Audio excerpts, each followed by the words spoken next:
asalaamaaleykum wa rahmatullah asalaamaaleykum wa rahmatullah taala wa barakaatuhu mbokk yi nuyu nañ leen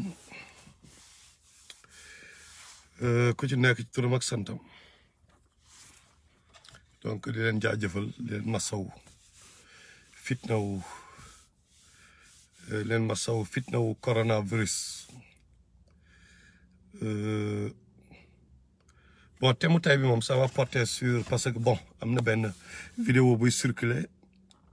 benn imam je pense buy wax ni mu doon wax ci bon d'après ni ko nit yi analyser ni ko ñu gisee loolu beeg non bàyyiwuma la yow di ma jégal de kay xam nga sax la lay wax nuyu naa lu baax waay Leyti Ndiaye namm naa la de yow gën naa la dégg trop Alima donc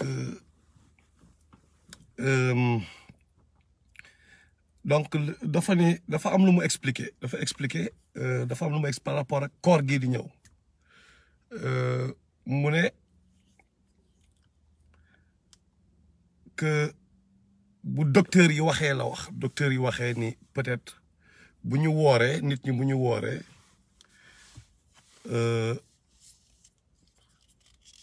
mu fekk koor gi woor bi ñu woor dina nekk un problème pour doomu aadama yi nga xam ni instant bi ñoo ngi dund fitna wu coronavirus bi bon moom position mooy yàlla tegul kenn lu diis tegul kenn daf ko yombal dafa yombal diine bi bañ na ko comme ni mu ko waxee te c'est vrai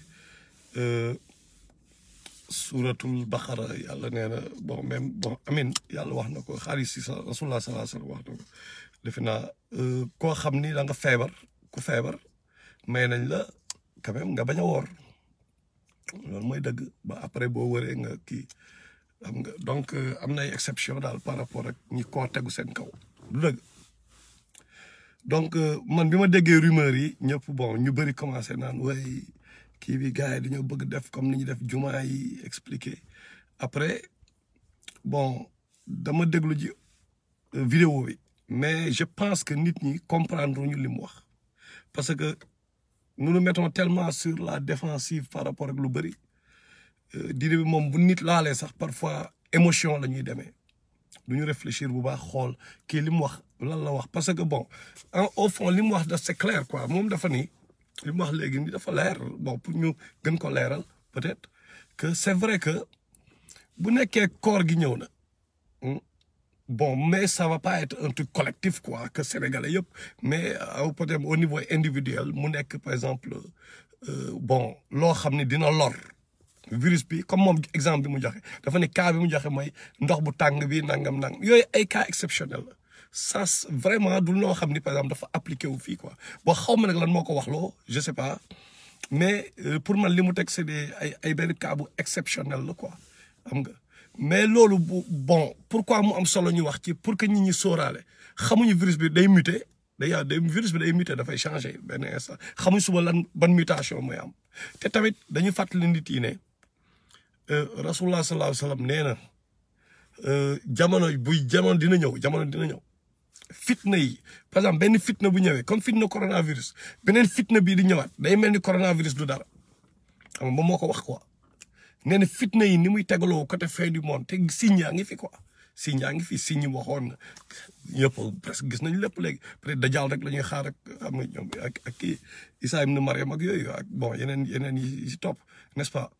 mais instant bi signes yëpp a ngi fi n'est-ce pas nee na bon wax naa leen ko fi keroog dama siy ñëwaat nee na nit dina romb bàmmeel nga romb almeeru Yoff par exemple nga romb ñë fa tëdd nga leen di envier tellement fitna bu ñëw bi ci topp mooy day mel ni bi passé du dara donc moo tax am na yoo xam ne il faut ñu wax ci tamit quoi ñu wax ci bien que comme kooku li mu wax koor gi dañu war a woor pourquoi ñu war a woor mooy koor gi daf lay purifier il faut nit ñi di xool parfois aussi avant ça ñu dem ci au niveau du monde des énergies ñu xool simplement koor gi pour lan la mais docteur adduna bi yëpp nañ corps bi dafay contribuer ci sa homéostasie par exemple day tax sa milieu intérieur mën a équilibré xam nga loolu mooy li docteur yi wax quoi corps dafa nekk loo xam ne dafa baax ci yaram dafay kii sa système immunitaire mooy armée yooyu nekk sa biir yaram armée yi commando yeeg yooyu yi nekk sa biir yaram yiy xeex ay kii corps étranger yu dugg ci ñi leen di xeex corps gi da leen di gën a may doole donc bu nekkoon ñoom ay mbër lañu wala ay militaire lañu donc corps gi nañ jàppee ni moom mooy entraînement yi ñuy def mooy poids yi ñuy yëkkati mooy sport bi ñuy def pour ñoom mooy lépp luy training bu ñuy def pour pare pour xeex ay en cas d'invasion wala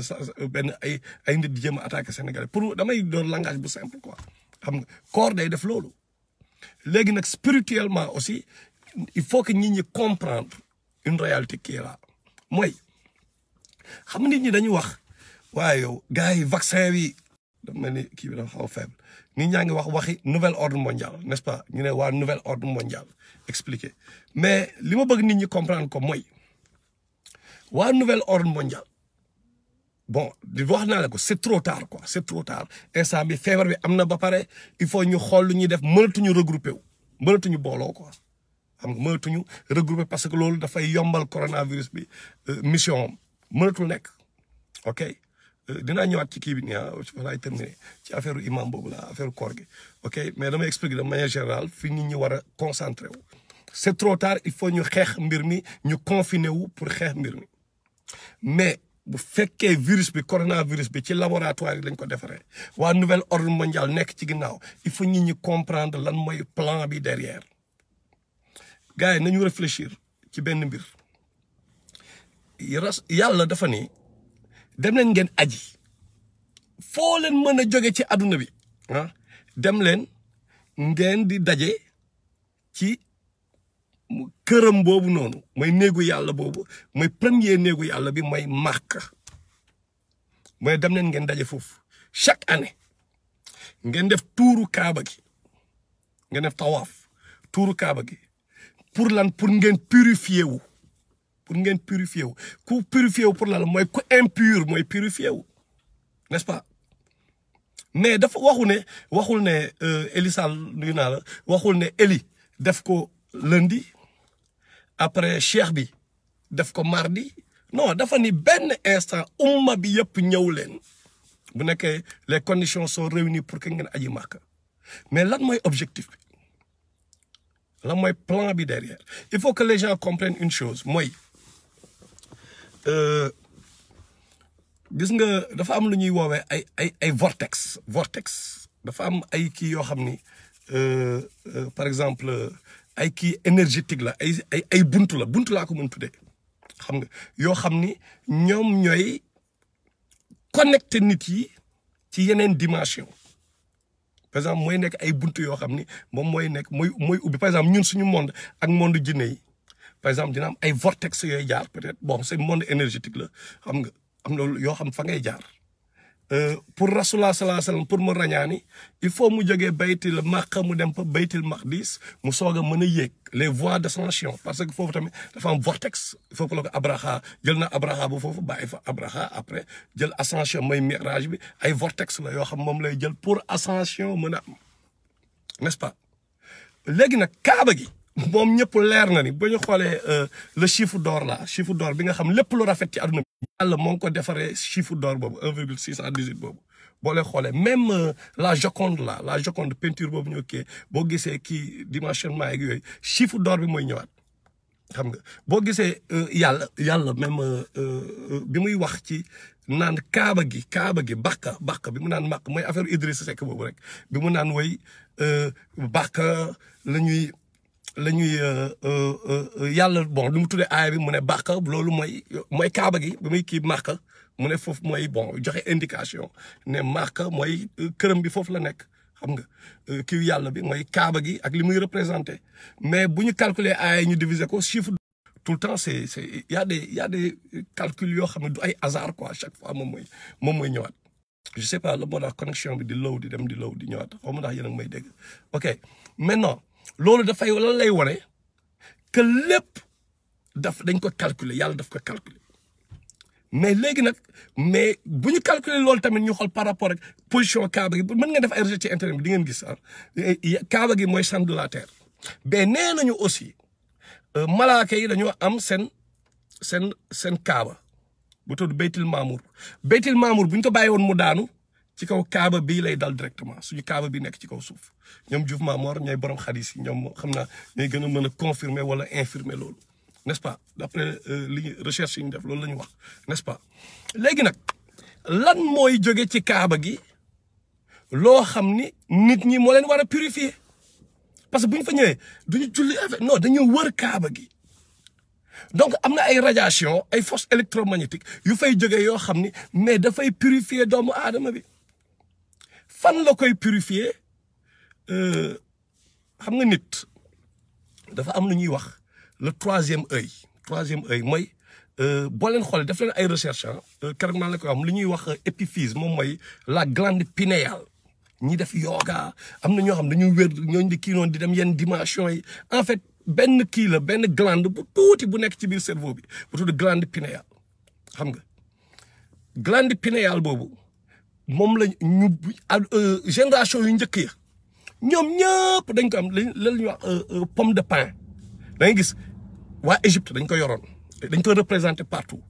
moom la ñuy wax l'œil d'Horus waa égyptien l'œil d'Horus tey boo leen gisee gars yi waxi dajaal nangam bët boobu ñuy wane ci dajaal bi bët boobu kese la moo ñoom troisième œil bi mooy franc-maçon yeeg illuminati yi dañoo xam secret troisième œil boobu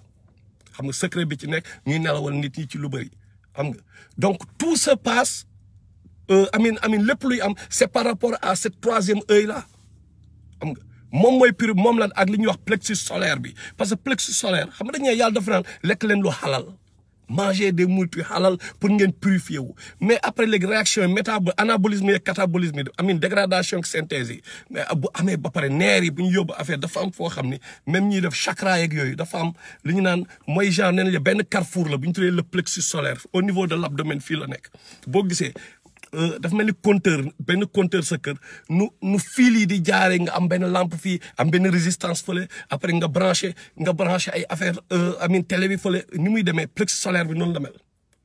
par exemple ci ginnaaw da nga gis neer yi dem ci ginnaaw dem ci aorte bi ak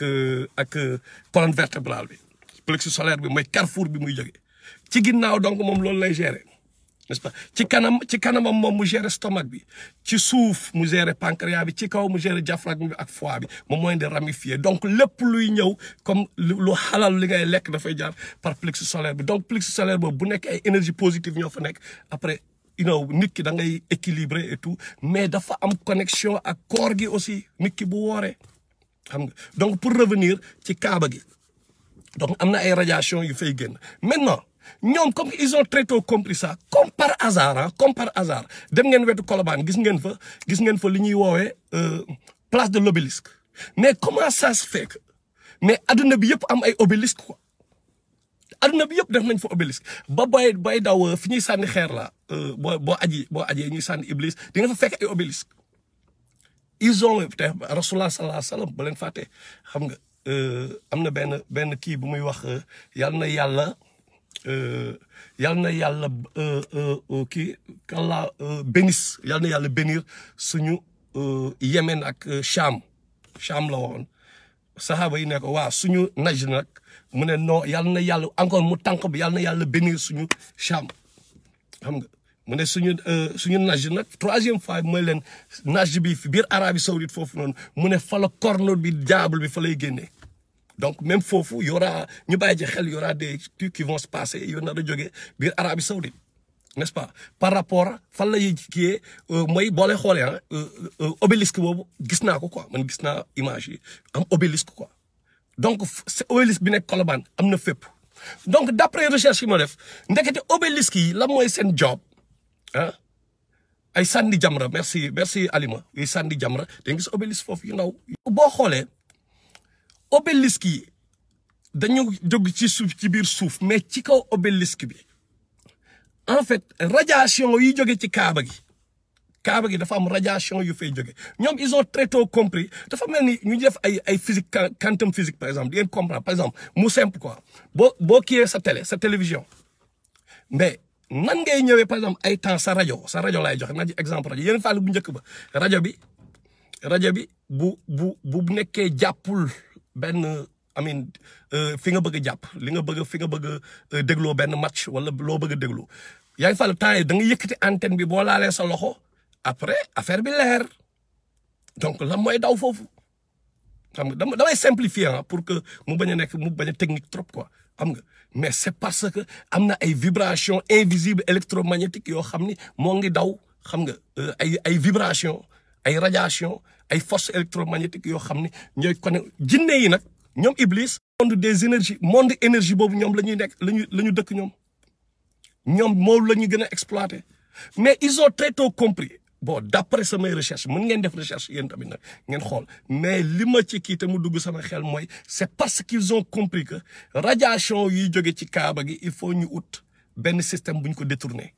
wala bu ñu ko affaiblir donc lan la ñu trouvé ils ont fait whatever Iblis whatever qu'est-ce qu'ils ont fait ils ont créé ay obélisques un peu partout ci àdduna bi léegi nag pour mu leer na nit ñi dem xooli lan mooy rôle obélisque yi am comme par hasard depuis Égypte ba pare li ma leen wax grande pinéale bi mooy xam nga ñoom ñëpp yoroon nañu pomme de pin bi da ngay gis même boo leen xoolee au niveau du Vatican ci digg bi foofu digg kii bi da ngay gis pomme de pin bi est représenté en Égypte pomme de pin bi est représenté c'est représenté un peu partout xam nga pour dama bañ a mais damay ñëw bëgg rek wax ni nit yi ñoom léegi seen plan mooy lan yàlla mu ne boo indi aj Màkka ngeen dajaloo mais tiyaaba yi ñaata la 26 right 26 waaw 26 je pense benn lay nekk xam nga mooy low di dem di ñëw la xaw ma I don't know pourquoi mu koy def quoi dafay kii xaw ma nag yéen a koy sentir ou non mais xam nga yàlla moo wax loolu yàlla donc dafa encouragé yàlla daf ko encouragé maintenant coronavirus bi man bu ma doon par exemple benn sataniste wala Masih Dajjal wala dara la laa njëkk a liggéey loo xam ni comme li ma wax ci obélisque yi ni ñuy affaiblir yeneen radiation yi parce que nit yi bu ñu dajee nekk mbooloo kii bi ñuy paasante xam nga waaye mooy coupé grave I don't even get it xam nga énergie bi mooy nit ñi nekk mbooloo énergie positive yooyu ñuy paasante lii tax nit ki par exemple mu équilibré te yàlla digal ñu ko imagine léegi nga indi benn virus boo xam ne day tax jumaa yi dootuñu noddat comme par hasard jumaa yëpp war a am sóoróor comme par hasard yu ñuy jaamoo yàlla dafa war a am sóoróor quoi foo xam nit ñi dañu war a woote à la prière muy def écho xam nga avant l'islam chrétiens yi lan moo leen inspiré ci loolu gis ngeen nodd bi ni mu ñëwee am na kenn ci saxaaba yi la ko yàlla kii Omar bay Xattaab gént la même chose et tout gis ngeen nu mu demee quoi n'est-ce pas donc mu ngi def low te lii mosu ko def la I don't get it xam nga ok xaaral une seconde ma xool ndax maa ngi jégalu ngeen baal ma boo xam ne nit yi duñu àndandoo di jàmmandoo yàlla mooy énergie boobu noonu xam nga bi nga xam ni moom mooy di purifier énergie boobu du mën a amati du mën a taxaw dafay simple I don't get it mais affaire bi moo ngi déconné quoi moo ngi connexion bi moo ngi déconné quoi et pourtant je comprends pas xam nga moo ngi déconné grave xam nga dañ naan am na ñu koy wax couronne du diable li ma bëgg wax rek mooy attirer suñu attention en fait wax ji yëpp xam nga pour lan la mooy na nit ñi comprendre une chose mooy ñu sóoraale ni bu ñu xeeb dara quoi li ñu xam ni nous avons affaire à des sociétés secrètes Iblis Adama bi mu nekkee statut dafa dugg ci moom dugg nekk statut nekkagul nit mu am fitu taxaw ne mais yàlla kii moom dinaa ko détourner mais fan la basé connaissance am li ma leen di wax par rapport au monde des airs Iblis dañ ko dàq am na ñu naan ci jaan la dugg xam nga ci biir jaan bi la dugg pour dugal biir Kaaba gi mais Iblis nekkul ñu ne Adama duggal biir àjjana yoo Hawa Iblis nekk ci biti mais nan la def ban système la connecté ak ñoom Adama ak Awa biir àjjana ba def leen was-wasam bi ba réeral leen Iblis tey nee nañu Iblis Rasulullah sallallahu alayhi wasallam nee na dafay daw ci seen moo ko disi dañu day daw bon ñoom ñoo ñu gën a bëri bien sûr moom dafay daw ci suñu deret dafay daw ci suñu biir comme ni suñu deret di dawee suñu biir Iblis mais ñaata Iblis ñoo am nous sommes trop nombreux quand même pour que en même temps bon discipline bi nañ ko dimbali c'est clair parce que loolu moom dafa leer mais am na beneen système bu ñuy utiliser léegi nag yàlla inspiré ñu may ñu ay satellite may ñu ay ñuy toog di utiliser ay télécommande lan la ñu yàlla bëgg woon foofu ba pare yàlla mu ne ñoom dañ leen di gis foo leen dul gisee par rapport ak seen monde dimension bi ñuy nekk ñoom mais comment ils arrivent à dugg ci ñun was-was bi ñoom fan la ñuy réagir ci ñun fan la ñuy déewee moom fan la lay déewee nga def lu bon wala lu baax nan la koy defee nan la def ba nekk ci biti ne Adama yàlla dafa ne xoolal garab gi c'est garab de bi yoo xam ne boo ko laalee da ngay immortel dootoo deewati ba nax ci ñoom Adama ak Awa n'est-ce pas donc pour que nit ñi indi seen xel ci une réalité mooy was-wasam bi mais ci affaire bi ne li nekk ñun autour de nous buñ ci basé woon ci ñu yàlla may ci xam nañ xam comment ñoom ils font ñoom par rapport seen monde bi ñoom par rapport seeni xam-xam lu mais taxaw naan yàlla dinaa ko attaqué ci kanam ak ci ginnaaw ci càmmoñ ak ndeyjoor mais yàlla ñenn ñi xoolaw yàlla lay waxal de naan ñenn doo leen trouver reconnaissant ces gens là doomu aadama yi nga créé yàlla ne waxu ko non loolu du am ne lan la ko wax mu ne ko sama vrai nit yi mënaloo leen dara sama vrai serviteur yi mënaloo leen loolu la yàlla répondre mais Iblis fan la basé connaissance boobu léegi nag beneen problème bi mooy en plus de Iblis ñun dañoo am keneen ku gën a doy waar muy Masih Dajjal xam nga mooy Masih Dajjal entre parenthèses li ma leen di wax bàyyi leen xel ci benn mbir xam nga maa ngi ci kii bi ba léegi pour wax ni koor gi xam nga ni mu lay purifier lu tax ma dugg ci monde des énergies pour ñu xam ne affaire bi du non sa mbir bi kii na mais c'est par rapport ak énergie yow yi ngay emmagasiner yi nga xam ne ñoom daf leen di sonal ni ngay purifier woo ñu yóbbu suñu xel yi ci beneen dimension quoi mu bañ a nekk benn dimension bu simple bi nii non parce que gars yi instant bi am nañ ñu ba pare c'est trop tard il faut ñu bañ a ñu daw mbooloo yi xam nga mais quand même ku nekk individuellement il faut nga continuer comme yàlla intention moom énergie après moom dina régler problème bi l'essentiel intention yi mu nekk de bonnes intentions ñu bañ ñu dugal ci ñun ñu fàtte ne yàlla tamit dafay tester doomu aadama yi yàlla daf ñuy tester Iblis day indi li muy indi mais yàlla daf koy def test pour doomu aadama yi n'est-ce pas donc nañu bàyyi xel ci loolu mooy sama objectif en fait ci wax ji ñu bañ a simplifier lépp quoi xam nga léegi beneen bi mooy yàlla dafa naan ñoom Moussa ngeen di ngeen fàttaliku ma chaque fois ngeen koy fàttaliku pour ngeen purifier wu xam nga mooy zikr yi xam nga nit ki ni ngay toogee di fàttaliku yàlla di ko répéter mais lan lay def amin da ngay wax astaghfirullah mais sa xel bi day voyager sa xel bi day génn foofu dem fu ko neex après ñëwaat benn instant di nga concentré wu muy dem di ñëw mais zikr yi pour lan la mais comme li ma leen waxoon keroog taal wax naa la mais c'est pour sa subconscient mu tàmm programme bi nga xam ni day tax Iblis du am faay bu mu dugalee ay énergie am xam nga bu am faay boobu quoi parce que yow sa subconscient dafay chargé tellement sa paradigme dafay nekk ay groupe de programme yoo xam ne day tëj programme Iblis ba nga xam ne yow naturellement moom du amati bunt pour mën a dugg quoi pour mën a dugal was-wasam boobu noonu xam nga même bu ko dugalee te du am effet xam nga donc connexion dafa am entre li ngay lekk yàlla ne na xalal ça c'est d'un deuxièmement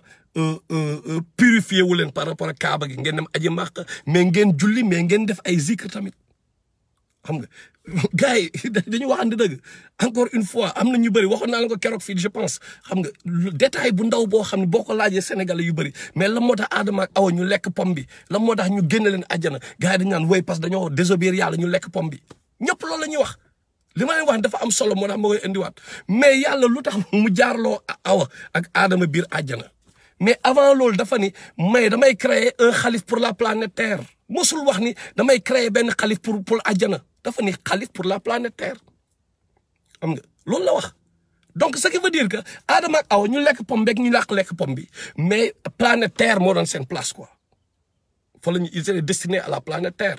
mais maintenant yàlla dafa kii fa pour ñu xam Iblis de quoi il est capable nan la leen di naxee kii mooy seen ennemi xam nga mais nan la ñu naxee mais il était avec eux ci biir safara ou bien ci biir àjjana wala il n'était pas avec eux quand même foofu noonu toog di leen topp di dem di ñëw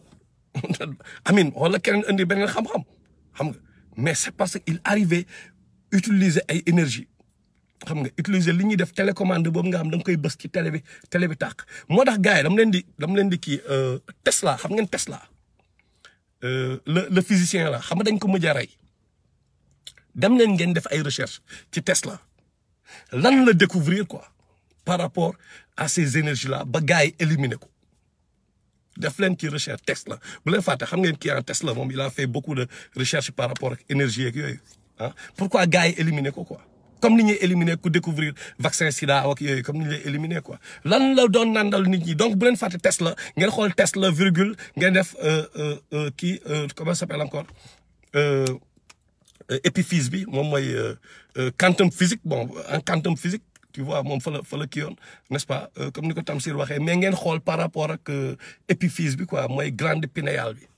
xam nga ba pare ngeen xool par rapport ak Égypte moom li mu fa kii par rapport pyramide yan recherche la ci def ak lan la découvrir xam nga donc di ngeen comprendre gars yi pourquoi il fallait l'éliminer et ça nous engage aussi quelque part xam nga ñu bañ a fàtte loolu donc gars yi li ma bëgg expliquer daal pour résumer ko mu gën a leer mooy parce que bu ñuy waxante dëgg day xaw compliqué tuuti parce que c'est dans le monde de l'impalpable quoi xam nga c'est pas dafa mel ni yàlla mu naan subhaanallazi asra bi abdihi laylan minal masjidil harami ilal masjidil aqsa allazi barakna hawlahu linuriyahu min ayatina xam nga naan foofu vortex la donc moo ngi naan ki voyagé loo ci autour de Beytul Aqsa de nuit yaa voyage son serviteur Mohamed jëlee ko Makka yóbbu ko mi ne ci yóbbu ko foo xam ni kii bi nu mu ne Beytul Aqsa fi nga xam ni dont nous avons béni les alentours mais moment boobu noonu mais foofu fekk romains yi ñëwoon nañu ba bari Israël xam nga boo leen xoolee surtout Isra xam nga li ñu désobéir yëpp yàlla dafay dal seen kaw nee na promesse bi di ngeen désobéir ñu dal seen kaw xam nga ngeen désobéiraat ñu dalaat seen kaw premièrement Nabucodonosor moo leen ko def xam nga deuxièmement romains yi ñëw gën leen kii jaxase jumaa ji donc bi ñëw Omar bee xam Rasulullah sallallahu alayhi wasallam foofu mbalit la woon donc lan moo xew ci ban dimension la ñu daje ñoom ba Rasulullah sallallahu alayhi wasallam ne dama ñëw fekk Moussa muy julli nañ ne barzaq bi la donc quelque part ah y avait n'est-ce pas am na beneen monde bu nekk foofu monde énergie la xam nga mu fekk kii bon foofu entre parenthèse pour gars yi xam nga dañoo tëj jumaa yi ñu xam importance su julli loolu rek wane na njëriñu julli ci doomu aadama bi énergie ngay jël mooy nee na dafa ñëw fekk Jésus alayhi salaam Isa ibn Maryam ci bàmmeelam muy julli mu fekk ne ni xool Moussa moom kese muy julli après moom lan la mooy xew mu jiite yonent yëpp mu nekk seen imam ñuy julli donc loolu déjà wane na njëriñu julli xam nga yàlla chaque fois day wax purifiez-vous c'est pour vous purifier mais ñu purifier wu ci lan dañoo takk waaye boo takkee salte wala da ngay dem sangu set nga génn ci la mais purifier wu la ban tilim la ñuy purifier wu ah non nañu wax ni dëgg ci lan la ñuy purifier wu ah yàlla nee na boo kii c'est pour vous purifier yàlla mu ne xoolee Alxuraan day xool le mot se purifier ñaata yoon la ñëw mu ne boo leen defee mu ne sax boo leen ñëwee amu leen loo leen jàppee mu ne amu leen loo leen jàppee par exemple ndox boo leen jàppee ngeen jël suuf ngeen kii après lan la ci teg mu ne c'est pour vous purifier suuf si ndox suuf ak nit loolu lañ ko créé ñu xool kii bi am entre âme beeg matière beeg lumière bi ñu créé esprit bi âme bi ak matière bi ñu xool malaaka yi lumière bi leen créé ñu xool kii nu mu tudd sax encore jinne yi kalfaxaar salsal kalfaxaar xal bi ñu leen créé ah ñu xool nit doomu aadama yi ñaar yëpp quelque part quoi ban bi ñu ko créé xam nga donc ci lan la ñuy purifier wu donc loolu yëpp bu ñu yóbboo réflexion bu foofu rek ah buñ ko yóbboo rek dinañ comprendre ne mbir mi da ay dimension la dafa am ñoo xam ne saay-saay yoo xam ne iblis ak ay taalibeem par exemple moo bi beneen parenthèse ay taalibeem ñoom dañoo comprendre ne ak seen dimension seen monde ñoom peut-être am na secret yoo xam boo ko defee par exemple nan nga mën a expliquer yenn saa ay mbir yu graaw yi am quoi comme Sénégal par exemple Sénégal dañu gis am famille yoo xam nit bu damm dañu mesurer affaire bi ñu ne ko demal après ñu nekk ci bant boobu la ñuy kii wala nga ñëw am na ay xeer yoo xam ne mën nga taxaw ci rive bi man ma nekk rive bi côté bi mu nekk rive bi côté bële ma dóor xeer bi muy résonner ci xeer bële xam nga kii magnétique yooyu nan la demee beneen bi mooy bi ma leen di indil surtout bu gën a flagrant bi gën a kii ngeen def ci recherche tamit na mooy par rapport ak musique ñun bi ñuy déglu tey jii ñi nga naan tey ñoom ñoo nekk derrière vaccin yi nouvel ordre mondialiste yi ce qui s'est passé mooy tout ce qui est vibration fréquence musicale lépp luy fréquence bi ñu kiyee ba benn instant environ ay 1939 lépp 432 hertz la woon moom moo doon harmoniser dañ koy gisaat si nature dañ naan yonent yàlla Daawuda dafa daan utiliser kii bi kii di ko aw affaire yooyu vibration ces fréquences là bon man naa imaginer loolu normalement pas parce que dafa ànd ak harmonie 432 hertz la woon ñoom en 1939 les Rothschild mooy famille yi nekk ci kii bi les familles yi nga xam ne ñoom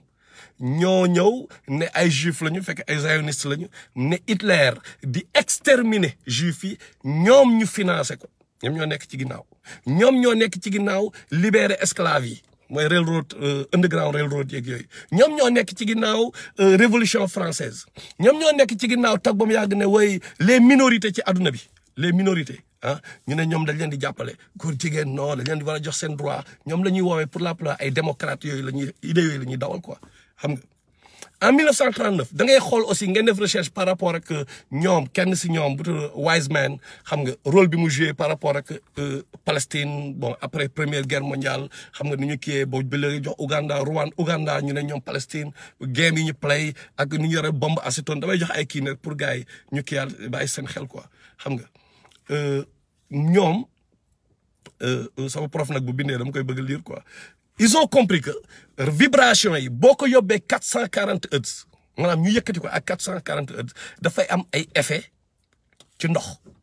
dafay am effet ci ndox ak effet yooyu ça peut être ay effet yoo xam ni yéen a ngi fàttali ko en Afrique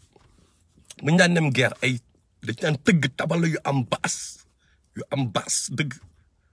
pourquoi parce que dafa doon may jàmbaar yi daf leen di may doole quoi day tax yow nga am fit quoi maanaam xabtal daf lay xabtal te ñun loolu dañ ko dund Sénégal gis pa rôle vibration tëgg xam li ma tëgg bi gars yi gis ngeen un jour je pense que c'était dans les années pour ñi nga xam ne sama génération lañ peut-être ñoom ñoo ngi fàllu yéen ngi fàllu tubaab yooyu ñëwoon daanu ñu ñëwoon fële kii nu mu tudd encore te ñu ñëwoon Rufisque fekk ay lébu doon def seeni kii yooyu nu mu tudd ndëpp genre ndëpp yooyu quoi seen kii yooyu ñu daan def xam nga gars yi di ko def mais loolu laaj leen ñi fekk la dans les années 79 80 la woon gars yi ñëw defoon nañ temps journal Le Soleil moo amoon moo tax sénégalais tam ñu ne jox ma Soleil bi xam nga journal yëpp Soleil la léegi wala Bic jox ma Bic bi parce que lépp Bic la jamono yooyu parce que loolu rek moo amoon Soleil moo amoon donc boo leen xoolee Soleil ku ci am archive yi nga xool ay touriste tubaab ñoo ñëw côté Rufisque fekk fa benn ndëpp ñu toog ba yàgg ñoom ñu daanu mais ñoom dañoo mës a signer un pacte avec le diable wala avec xamb yi wala ñoom mësuñu tur soow mësuñu def dara donc lan moo tax ñoom ñu daanu mën nekk shayatin yi waree ba mais quelque part tëgg bi ñu doon tëgg bi si boppam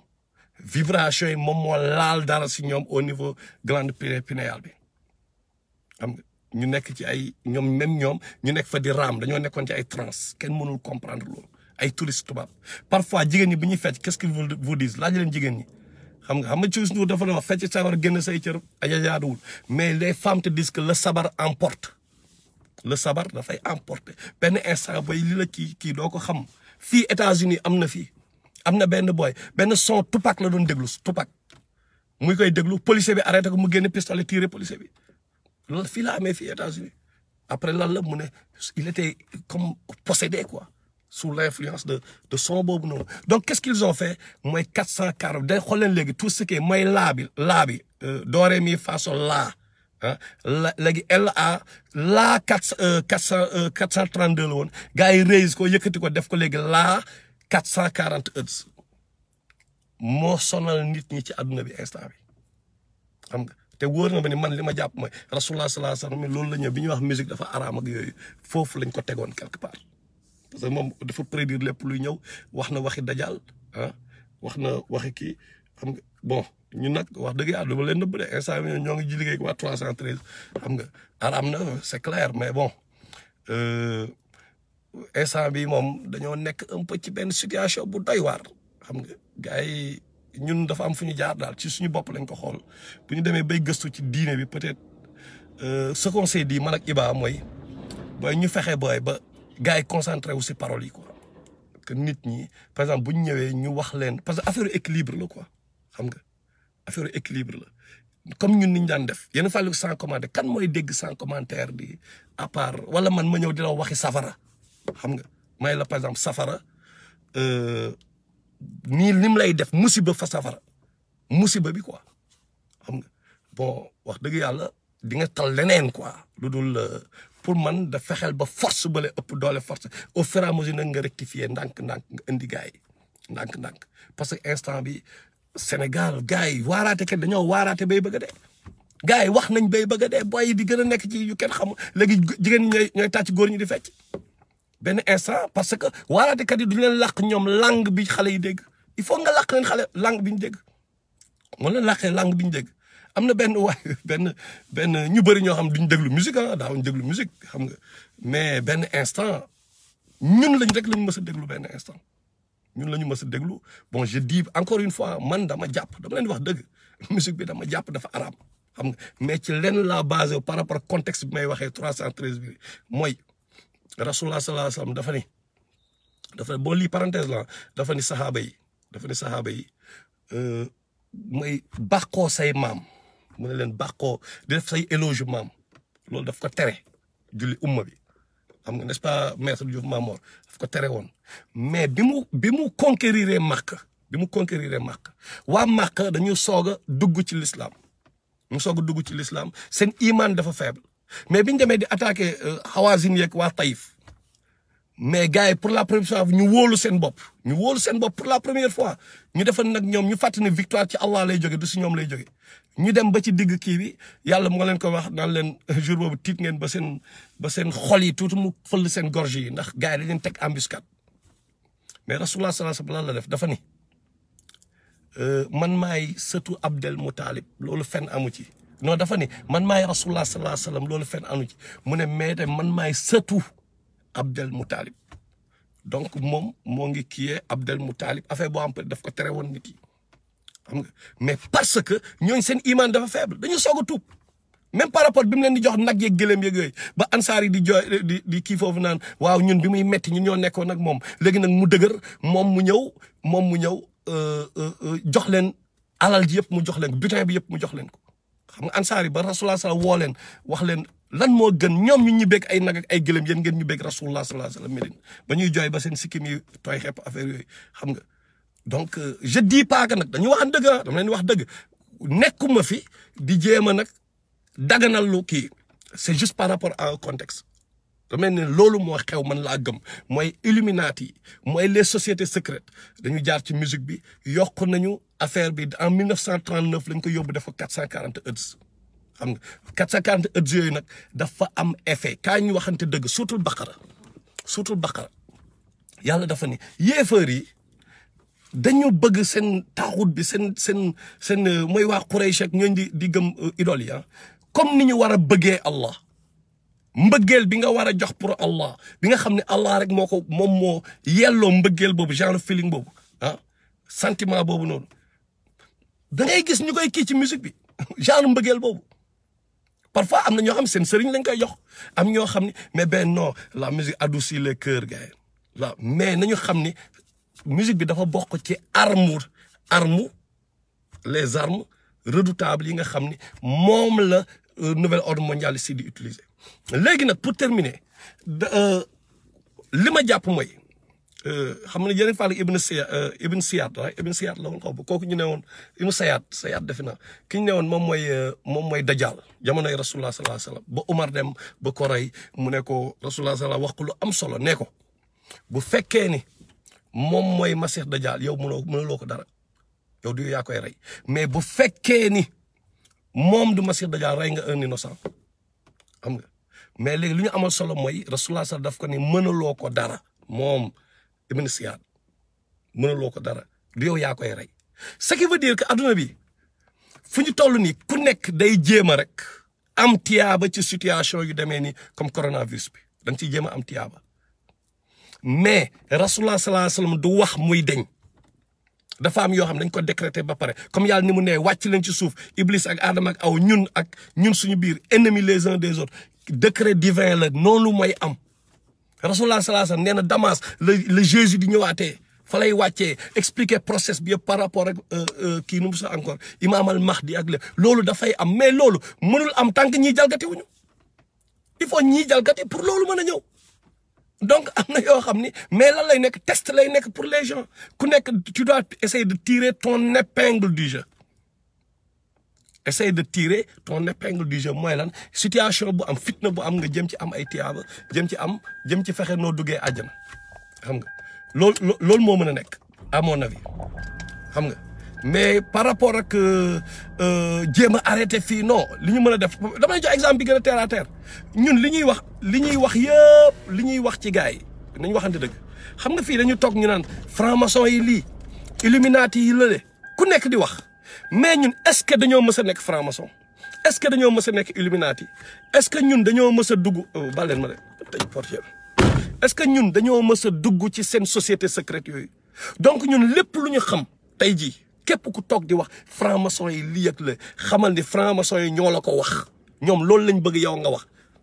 parce que ñoom passé nañu foofu bu yàgg ñoo ngi ci yeneen programme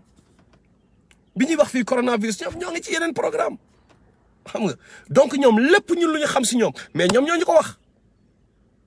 ñoom donc ñun lan la ñuy informer nit ñi informer nit ñi ci dara la ñu informer wul nit ñi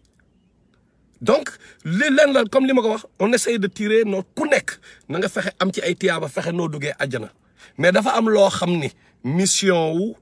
Isa ibn Maryam la mission wu Imam al Mahdi la ku nekk nag da ngay xeex bi mais fitna yi dina ñëw dina dal suñu kaw kii moo ngi laajte Doudou Balak la fermeture des mosquées jusqu'à quand mais li ma leen wax sànq la rek instant bi gars yi yoxosu nañ ñu ba pare ni ñuy wax yoxosu nous sommes obligés de bon waxuma nag fermer mosquée bu Sénégal bi de Sénégal moom affaire politique moo fay am affaire u naxaar mbaay la affaire u dof-doflu la parce que tout simplement yow confinement virus bi dajaloo lay daje mais lay bañ mais nit ñaa ngi dajaloo ci marché bi nit ñaa ngi dajaloo fépp ba pare yow nga tëj jumaa bi mais c'est quoi ces histoires yow kay ni ñu dajalee foofu bàyyi leen ñoom léegi pourquoi pas léegi ñu imposer pour man en ce moment dañuy inspiré wu moo tax may wax gars yi jàng leen siira da nga jàng alxuraan jàng hadis mais jàng siira dafa am solo ñett yi la ñu war a boole jàngandoo quoi toll nañu moment boo xam ne man boog ijtihaad bi may def mooy lan bu ma nekkoon du ma expert nag de du ma juriste xam nga sama ñoom maître da nga fi ñoom Diouf Mamour ak ñooñu xam nga mais man à mon avis bu doon man xam fa laay inspiré wu mooy bi jullit yi xam nga merci Tamsir indi na leen benn kii par rapport vibration yeeg yooyu xam nga ngeen cliquer ci pour xool xam nga et puis gars yi ngeen di bàyyi xel ci parfois may wax ni am na ñoo xam ne dañu bind comme ñoom Tamsir Bàcc ay affaire yu am solo la ñuy bind moom la ñuy wax xam nga parfois man du ma si mën a ñëwaat parce que te ma fàtte dama xaw a distrait tuuti te ma fàtte wala dara mais donc ñoom bàyyi leen xel ci ñoom li ñuy bind am na ñu bëri ñoom Diouf Mamor ak ñooñu bàyyi leen xel ci li ñuy bind am na solo trop ñooñu ay samay maître lañu xam nga donc li ma doon wax mooy mais bi julli bi yéefari di attaqué rasulullah sallallahu alayhi wasallam mais par stratégie lan la ñu def dañu ne ñii nañu julli ñële garder leen après ñooñu avancé xam ngeen stratégie bi ba ñoom Khalid ibn Walid sax affaire bi daf leen impressionné woon mais moment bi pourquoi les gens mënuñu organiser wu noonu au moins mosquée bi di vivre di dund ba tey mooy lan xam nañ ni mosquée bi te Sénégal nañu waxante dëgg Sénégal nañu waxante dëgg ñun bi ñuy rab daan nañ ko wax jàqay murit jàqay téeméeri jàq ci benn diiwaan korite ku nekk taxaw ci xeeram di séntu weeram dëgg loolu mooy daw ba tey ñaata jumaa ñoo am Sénégal gars yi mën na ñëw ku nekk may sa morom distance boo xam ni six feet yooyu nga may ko sa morom xam nga fekk ba tey amin ñu julli mën na nekk mën nañ julli fekk jumaa yi ba tey du fees loolu à mon avis mais Massalikul Jinaan bi bon sa maître dafa am lu mu bind il faut ma liral leen ko mu ne plus de 40 fois la Mecque et la Kaaba a été fermée causée par des guerres épidémies depuis l'avènement de la prophétie nekkul kenn mais on n'y peut rien effectivement bon xam nga comme maître li nga wax ni bu nekk tamit dañuy xool contexte bi ko tëj xam bon bu ñu nee Kaaba gi tëjoon na rek ok mais bu nekk tamit lan moo waraloon mu tëj Kaaba gi jël nañ ko fi en otage ñoom Juhayman en 1979 kaaba gi lañ jël en otage n'est-ce pas loolu am na fi mais bi ñuy tabaxaat kaaba gi jamonoy rasulullah sallallahu alayhi wa sallam mais lan moo am mais kaaba gi dafa daanu woon dafa amoon ndox et tout mais yàlla xool leen yàlla li mu fa génne yàlla normalement ci biir xaram bi dafa rectangulaire woon et tout far ce qui s'est passé mooy damay wax contexte bi rek mooy ñoom dañoo tabax ba benn instant waa Quraysh ñu tabax à un moment affaire yi matul yàlla def benn ay romain yu waroon tabaxi seen église seen gaal chaviré foofu noonu si géej gi ni mu chaviré ils étaient obligés jaay matériel bi yàlla moo leen ko indil waa Quraysh mais niñ ko tabaxee niñ ko tabaxaatee kaaba gi parce que du kaaba gi mur bi noonu li ngeen di gis xeer bi du loolu moo sacré milieu bi lieu bi moo sacré c'est le lieu qui est sacré mais pas xeer bi loolu ñuy laal noonu du loolu moo sacré léegi yàlla li mu def ak yërmandeem mu may doomu aadama yi léegi ni mu ko rétrécir léegi yow boo jegee kaaba gi sax yaa ngi ci biir kii bu sacré bi donc contexte boobu par exemple loolu la da ngay gis ni lu nekk am na lu si yàlla di génne tamit mais bu nekk tamit ak contexte am quoi mais ñun suñu contexte coronavirus bi nii dañu war a xool ñun nan la ñuy contourner affaire bi nan la ñu war a def pour contourner mbir mi au moins jumaa yi gars yi gis nañu fépp ci àdduna bi nee nañ nit ñi nañu mayante espace xaw ma Sénégal instant bi mais États-Unis fii boo duggee ci store bi dañu jël ay marque ñu marqué affaire yi nit ñi mayante benn distance boo xam ne dañ koy mayante xam nga léegi nag je préfère waaw wax dëgg yàlla bu ñu pratiquer wul moom je préfère ñu xool même bu fekkee tey ci koñ bi imam bi dafay gérer ñaata jullit ñooy ñëw si jumaa ji ñu ne bon 20 jullit ñooy ñëw si jumaa ji chaque jour si jàkka ji ñu ne léegi nañ ko def 10 personnes 10 personnes yi yéen ngeen julli suba ñenn ñi beneen groupe bi julli tisbaar comme ça distance am xam la jàkka ji mën a jaar yoon beneen groupe julli tàkkusaan beneen julli jàkka ji di dund quoi parce que tamit nit ñi il faut ñu xool benn affaire li ñu mënul nangu xaw ma Sénégal na lañ ko jëlee man boog personnellement lan mu nga xam ni gàcce la dëgg muy problème mooy diw de wàll na diw coronavirus bi wàll na ko fan la ko wàllee ci néegu yàlla bi lañ ko wàllee loolu gàcce la pour jullit pour man loolu mooy li nga xam ne la dernière chose bi nga xam ne ñun war nañ nangu mu am quoi mooy gain mais ci jumaa ji laa jëlee virus bi quoi loolu mais yàlla daf ñu jox xel te yàlla mën na fay ngeen amee ko si jumaa ji mu nekk test donc pour man instant bii nii sama discours tey jii mooy nañu fexe jumaa yi di dund pourquoi muy dund c'est par rapport ak ñoom Iblis ñoo ngi gën a am doole biir Sénégal shayatin yi tant que nit ñi taxawuñu en groupe di kii jumaa yi di vibrer comme ni ma leen waxoon sànq rek au début par rapport ak kaaba gi radiation vibration yi jógee ci kaaba gi fréquence kii yooyu di jógee ci kaaba gi force yooyu di jógee ci kaaba gi par rapport ak obélisque yi nga gars yi tas ci àdduna bi pour détourner vibration yi di jógee ci kaaba gi parce que gars yi ku gëmul affaire vibration yi dafa yomb de c'est facile à comprendre il a été démontré scientifiquement gis ngeen ko temps yëpp ñun ñëpp gis ngeen ko ñu ne bu sa bopp di metti ay tubaab ñoo ko découvrir boo jëlee nga sujjóot nga jàkkaarloo kaaba gi mais dafa lay faj loolu xanaa ñëpp gis nañ ko nga sujjóot nga jàkkaarloo kaaba gi donc yan force électromagnétique wala yan radiation ñoo tax yow mooy kii ba génne sa mal la mu génne ko ci sa système léegi lu tax yàlla may ñu ay antenne télé mu may ñu téléphone may bés maa ngi États-Unis am na ñoo xam ñoo ngi Sénégal ñii ñoo ngi France ñii ñoo ngi fële ñun ñëpp ñoo ngi wax lu tax yàlla misaal yooyu pour lan la mais pour ñu réfléchir xam ennemi bi parce que première expérience damay ñëwaat ci loolu quoi parce que dafa am solo première expérience mooy Adama biir àjjana encore une fois moom ak Iblis biir àjjana du place am du woon foofu mais dañ ko fa yóbbu juste pour ñu jàng donc jàng boobu mooy daw ba tey jàng boobu mooy satellite yi tey satellite nekk ci kaw di kii affaire yooyu bu satellite mënee nekk ci kaw mën a gérer yàlla mu ngi ñuy wan de satellite nekk ci kaw man may bës di connecté kële nangam expliqué ndax ci benn muy jaar ci benn satellite war a baat yàlla moom yàlla mi nga xam ne ci kaw nga xam am yëpp ci loxoom la nekk moom mi créé satellite may ko nit découvrir loo ko nit satellite bi jommal nit mais ñi war nañu xalaat moom nag parce que am na ñoo xam dañu naan yàlla fépp la nekk affaire yooyu yàlla soxlawul wàcc ci suuf non satellite baa ngi def benn job te wàccul ci suuf pourquoi yàlla di wàcc di nekk un peu partout non il peut fi mu nekk ci trône bi di def li muy def xam nga donc nañu bàyyi xel ci loolu gars yi jóg nañu ñoo ngi def seeni programme mooy shayatin yi waa Dajjal Masih Dajjal ak armem jóg nañu xam nga ay justement onde sinusoïdale yooyu nag waaw mooy sinusoïdale yi xam nga moom déjà connexion mag imagine comme informatique bi mu ñëwee par exemple da ngay gis connexion bi quoi nga gis image yi da ngeen di gis au début ay vibration ñoom jënd bi ay mu nekk ay ondes yu def nii sinusoïdal right après yàlla may ñu binaire may informatique commencé ñëw mu nekk ay 1100 mais léegi yow pour sinusoïdal bi nga transformé ko léegi pour ñu mën ko kii ci ordinateur bi léegi ñu koy bind ci ordinateur bi yàlla inspiré ñu encore mooy lan la ñu inspiré mooy sinusoïdal bi mu am lu ñuy wax modem modulation démodulation donc moom mooy transformé sinusoïdal bi defaat ko ay 1100 ñu mën ko lire ah sànq wax naa affaire glande pinéale bi fratale yooyu en Afrique comment se fait-il que ñoom bi ñuy Afrique laa de Afrique fi ñu jëlee woon xam-xam bu ñu tabax seen village yi def ko ay 1100 mais kan la ñu waxal kam ma leen jox xam-xam bi ah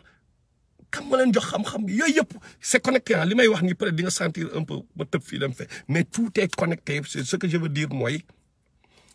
affaire monde ça se passe dans le monde des énergies tout se passe dans le monde des énergies sayaatin yi foofu la ñu nekk ñoom Iblis foofu la ñu nekk di manœuvrer foofu la ñu nekk def léegi nag ñun ñu bañ a nekk umma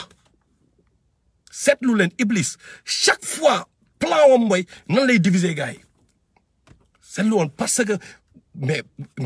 attends koo xam ne yow sa plan mooy nga diviser gars yi mais parce que bu ñu booloo da ngay am problème bu fekkee ne ñoom say ennemi lañu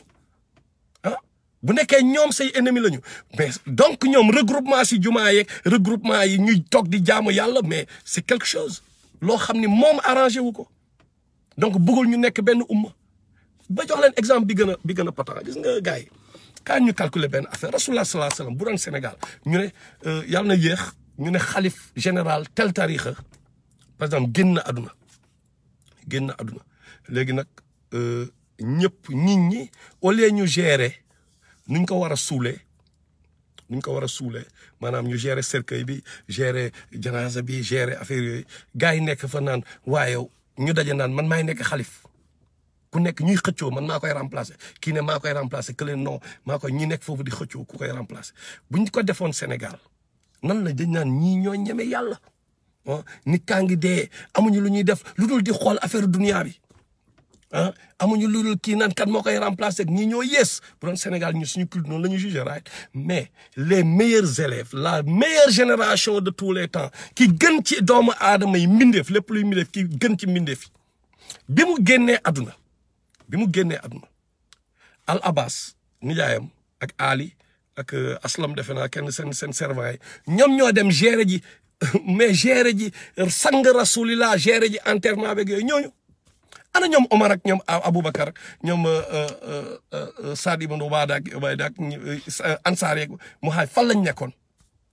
ñoom ñooy les meilleurs élèves de rasulullah sallallahu alayhi wasallam xam nga lan lañ nekkoon di régler kan mooy remplacer rasulullah ci xilaafa bi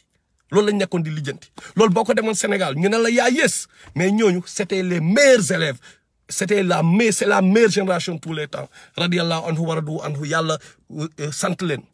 pourquoi ñoom ñu def loolu c'est parce que jamaa bi li ñu naan jamaa de concept of jamaa kii bi concept of umma bi concept bi mais loolu mooy plan bi mooy waruñu groupe bi dañoo war a ànd warul tas war a am dañ ko war a structurer nañu régler structuration bi nañu régler rasulullah jógee na fi kan mooy nekk xalif moom mooy gérer job bi xam nga wala mooy gars yi bu ñu dispersé wu parce que dafa am solo pourquoi yàlla inspiré na loolu parce que bés bu ñu dispersé wu Iblis mu mel ni tey ji ñun ak jumaa ji ñun ak lu tax julli jiwuñu donc c'était ça le plan quoi c'était ça ñoom yàlla les avait inspiré am na si ñoo xam peut-être yàlla moo xam ñooñu saxaaba yi la ñuy wax de ñooñu ils sont pas n'importe qui ñooñu ils sont pas n'importe qui saxaaba rasulullah yi la ñuy wax dañ leen a tànn mais noonu la ñu doxalee jour boobu donc lan moo leen inspiré pour ñu doxalee noonu donc ñun waruñu topp donc di fexe di ñu bañ ñu tas mais dañuy indil Sénégal ay te lii daf may permettre ma ñëw ci ma ñëw nag ci kii bi quoi te foofu laay terminer ma ñëwaat ci thème bi li ñu taxoon a jóg mooy waa ji ne li ñu ne koor gi bu docteur yi waxee di ngeen gis ngeen vidéo bi quoi waa ji li mu wax foofu. léegi sénégalais yi il faut ñu waxante dëgg xam nga comme li ñuy wax dañu fexe ba borom xam-xam yi daje ñu woo docteurs yi xam nga instant bi ne ak situation bi dañu woo docteurs yi ñu woo képp kuy borom xam ñu woo ñi nga xam ne en jurisprudence islamique mooy seen spécialité ñoom ñëpp ñu waxtaan bu ñu waxtaanee ñu xool nan la ñu war a def pour que par rapport ak koor gi par rapport ak jumaa jeeg yooyu parce que defuñu ko pourquoi defuñu ko quelque part dañ ne docteurs yi rek nañ décider xam nga mais ñeneen ñi ne sont pas retrouvés autour d'une table pour waxtaan gisuñu ko dañu gis ba ku nekk sax léegi day ñeme nekk expert am ku nekk ñeme war nañu xool benn ku nekk fu nekk tijaan yi murid yi ahlu sunna ñu xool docteur Ahmed Lo feneen ñu xool keneen ñu xool leen ñoom ñëpp ñoom ñu fexe ñoom nu ñuy toog docteurs yi ñoom ñëpp ñu analyse right mais pourquoi mu am problème parce que Sénégal xam nañu wax affaire de groupe bi ci laa nekk xam nga Sénégal mais même ñoom bu ñu daje woon tey jii ñu ne décision lii de fiq bi ñun suñu xam-xam ci fiq daf ñu jox ni boor ñu julli ji wala war nañ julli ji war nañ def lii mais sénégalais yi ku nekk yow doo faale keneen ki quoi par exemple yow bu fekkee ni benn da nga nekk par exemple benn kii par exemple benn docteur Ahmed Lo nga ne ahlu sunna la bokk yow bëggoo waa ahlu sunna par exemple moom bu waxee nga waa xoolal ci naar yi la ko jëlee te ci naar yi xam nga naar yi da lay kii nangam xam nga ñële tamit bu ñi waxee ñu ne waa xoolal ñoom déjà ñoo ngi fii di xëccoo déjà ñoom am nañ problème mu tawhid xam nga du ñu xool contexte bi quoi mais ku nekk fi nga basé wu fi nga rattaché wu fi sa pas-pas yow foofu rek ngay déglu quoi mais du ñu xool benn instant contexte bi lan la laaj du ñu xool ne instant bii dafa am lenn moo ñu boole ñun ñëpp lenn kese moo xam ne ñun ñëpp nee nañ parce que koo ci wax mu ne la waaw ñun kenn ëppale wuñu ci kii wala ci lee mais fi ñëpp daje mooy alxuraan yàlla bi ak sunna rasulillah bi dafa am moment boo xam ñëpp a ko bokk mais nañu dem foofu nañu bàyyi appartenance pas-pas yi teg fële ñu xam contexte bi lii la gars yi décider nit ñi toog ñu décider mais lan la ñuy def dañu ñëw ne la waa Arabie Saoudite xam nga y a une différence entre gouvernement Arabie Saoudite man dama jàpp ne foofu ils sont pourris quoi mooy la famille royale mais am na ay ulema yu baax foofu ay nitu yàlla ngi foofu ay ulema yu baax ay nitu yàlla laa wax ñoo ngi foofu biir Màkka n'est-ce pas tem nit ñi nag ne waaw ñoom nan la ñuy toogee foofu ba pare famille royale bi def loolu ñoom ñu croiser les bras c'est vrai que am na benn instant war nañu exprimer wu te loolu man yàgg naa ko kii quoi mais tamit mu ñu xool par rapport ak contexte Sénégal bi mais Macky Sall moo ngi jalgati def lu ko neex mais kenn exprimer wul mais kenn waxul donc c'est un peu la même chose un peu partout donc man li ma xalaat mooy nañu bàyyi ñeneen ñi ñu bàyyi kii ñu concentré wu sur l'essentiel quoi l'essentiel mooy yàlla ak yonentam bi yu ñu waxee yàlla alxuraan bi ak xadisu rasulullah yi ñu xool xam nga nan la ñuy def ak siira bi bien sûr ba contourner situation bi parce que li jumaa yi tëju nii instant bi bu njëkk ba de amoon naa benn opinion mais instant bi commencé na ma tiital il est temps que nit ñi daje ñu xool amul murit tijaan laayeen ñëpp daje ñu xool ubbite waxuma ñu daje nag ku ñëw xam-xamam de ubbi téere yi la ñu wax nañu ubbi téere yi bu ñu dajee ñu ubbi téere yi bu ñu ko ubbee après ñu xool ñu ne ok tel événement amoon na ci rasulullah sallallahu alayhi wa sallam jamonoy rasulullah est-ce que xaw na ndoog événement bi ijtihaad yi commencé ñu xool déjà loolu dina jubale umma bi mooy li Macky Sall di jéem a def en tant que politicien ñu ne waaye opposition bi non Sénégal moo am problème loolu ñun religieux yi kenn waru leen jiitu ci loolu c'est le moment mooy foo dem nag am na ay fake am na ay vrai mais c'est le moment vrai ñu daje autour de ñoom tamit ñu woo docteurs yi ñi nga xam ne ñoom seen xel dafa màcc ci côté santé côté xam-xamu nasaraan boobu xam nga côté médecine plutôt xam nga même ñi nga xam ni médecine traditionnelle lañ jàng même ñooñu dañ leen war a woo ñoom ñu def seen kii boo xam kenn entre ñoom fekk du ci ay télé du ci ay rajo du ci affaire mbooloo ñoom nañ ko def seen biir ba ñu indi seen i conclusion ñoom ñëpp ñu déggoo ci parce que Iblis ci mbooloo bi xam nga bu ñu defee devant la télé rek wala dara foofu la Iblis di duggee mais nañ ko defee ci foo xam ni en huis clos léegi kenn du xam nga nit ak orgueil yooyu kenn du xam ndax diw moo wax wala diw moo indi affaire nit ñi lu ñu jàpp mooy ñoom ñëpp a liggéeyandoo benn benn jamaa la ñuy gis ñoom ñëpp la ñuy gisandoo loolu dina mën a régler problème yu bëri mais tant que ñoo ngi wax de manière dispersée ku nekk fi nga jokk foofu rek ngay déglu mais di ngeen gis n'importe qui ay genre mataar yi toog fii di ñeme di wax waxi diine parce que la nature a horreur du vide xam nga